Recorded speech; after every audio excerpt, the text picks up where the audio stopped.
A nursing home in Sydney is in the grip of a coronavirus outbreak, with another death confirmed today.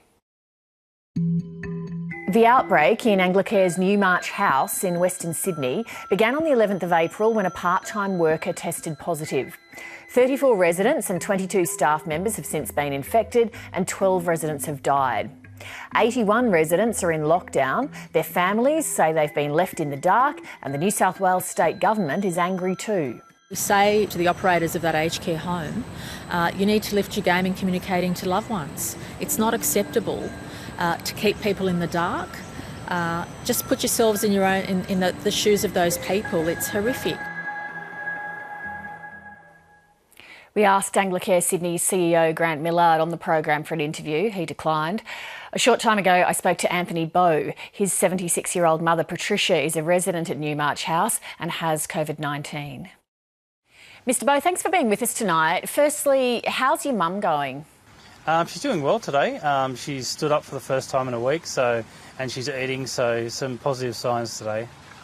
How do you rate the communication that you've been having between Anglicare and yourself? That's been the big issue the whole way along. There hasn't been a liaison between the two of us, and it's been unreliable. Like, you might get communication one day, not communication the next, and it's been difficult. How about the quality of the general care in the facility now that it's under the restrictions caused by coronavirus? Initially, it was really poor. The nurses were under a lot of strain. It's improved as we've gone along, but it's still inconsistent. The care is good, but the phone calls to the families and access has been inconsistent, so we're hoping that that's going to improve this week. The Prime Minister was saying today they're going to be looking at aged care over the course of this week, and what they'd like to see, if they can, is some increased visiting facilities for families and so on. What do you think about that, and what do you think would need to be in place for that to work?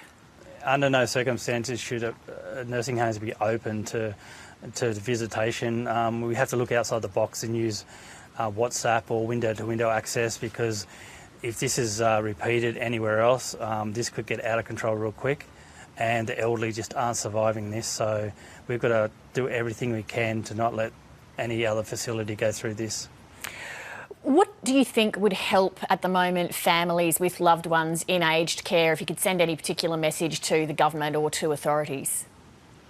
I think, they've got to look at the mental health aspect, look at visitation online, which is going to take more manpower, because the RNs are having that added to their list of duties for the day, and that takes up more time, so more resources need to be allocated. It's not an easy fix, but there are solutions, but you've got to err on the side of caution with this one, because it's life and death.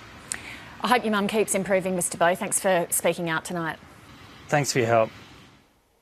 In a statement, Anglicare Sydney CEO says Newmarch can't afford the risk of letting relatives visit residents, and by law it's only permitted to directly contact the family member nominated by the resident. Other family members are emailed daily updates.